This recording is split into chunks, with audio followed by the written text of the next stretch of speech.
Cluster news today और मैं हूं आपके साथ मानवी ठाकुर। शुरुआत करते हैं आज की खास खबरों से। जन स्वराज पार्टी के संस्थापक प्रशांत किशोर ने कहा, मान लीजिए राहुल गांधी ने चुनाव आयोग की बात न मानी तो चुनाव आयोग क्या कर लेगा।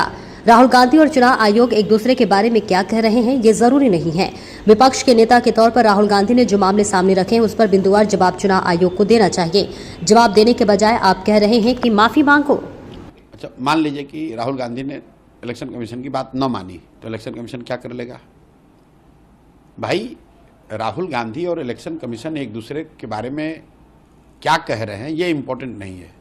इम्पोर्टेंट ये है कि विपक्ष के नेता के तौर पर राहुल गांधी ने वोटर लिस्ट को लेकर जो मामले सामने रखे हैं देश के, उस पर इलेक्शन कमीशन बिंदुवार जवाब इलेक्शन कमीशन को देना चाहिए। वो चाहे फेक एड्रेस का हो, नए वोटर एडिशन का मामला हो, बजाय इसके कि उस पर जवाब दें आप राहुल गांधी को कह रहे हैं माफ़ी मांगो, ओथ के अंडर दो, ये करो वो करो।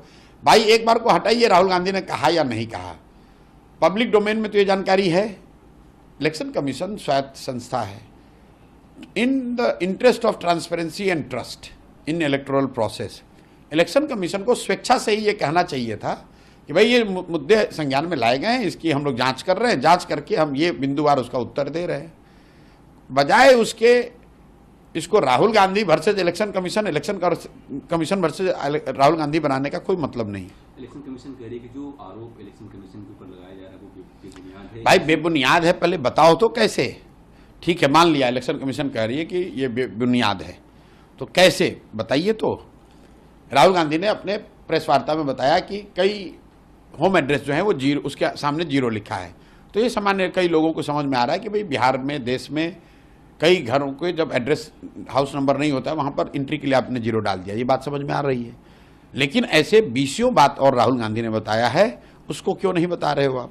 उस पर जवाब तो दो। वो सीसीटीवी फुटेज के बारे में कह रहे हैं कि कहीं ना कहीं महिलाओं की निजता का हनन होगा अगर मैं रिलीज करता हूँ तो। मेरे भाई, सीसी फुटेज क्या में आप डिजिटल डेटा क्यों नहीं अपलोड कर सकते हैं?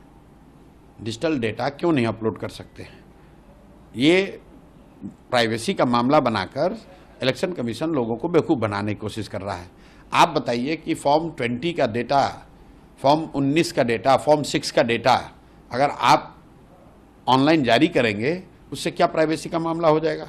भाई, वोटर लिस्ट तो उपलब्ध है ही ना पब्लिक डोमेन में, कौन कौन वोटर है ये तो पता ही है।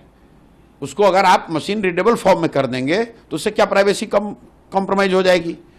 अगर आपकी जानकारी पब्लिक के बारे में नहीं है कि फलाने व्यक्ति वोटर हैं या नहीं हैं, तो जानकारी देने में प्राइवेसी का मामला होगा ना। यहाँ पर तो आपने जानकारी दी है, लेकिन एक ऐसे फॉर्म में दी है जिससे कि उसको एनालाइज करने में, फॉलो करने में लोगों को दिक्कत हो रही है।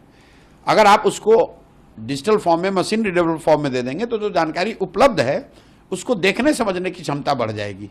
इसमें प्राइवेसी का मामला कहाँ से है? कमीशन ने यह भी कहा कि एक भारत एक लोकतांत्रिक देश है, ऐसे में यहाँ के मतदाताओं को अपराधी कहना, वोट चोर कहना नहीं, अब मुझे नहीं लगता है कि, देखिए, मुझे नहीं लगता है कि राहुल गांधी ने वोटर को चोर कहा है। उन्होंने इलेक्शन कमीशन पर यह आरोप लगाया है, तो इलेक्शन कमीशन वोटर नहीं है। इलेक्शन कमीशन तो एजेंसी है जो वोटरों के से वोट मतदान कराने की उनकी जिम्मेवारी है। उन्होंने, राहुल गांधी ने, जहाँ तक मैं समझा हूँ, जो बात मैंने सुनी है, राहुल गांधी ने वोटर को चोर नहीं कहा है। उन्होंने उस प्रक्रिया में जो चोरी हो रही है या गलती हो रही है उसकी बात कही है। राहुल गांधी ने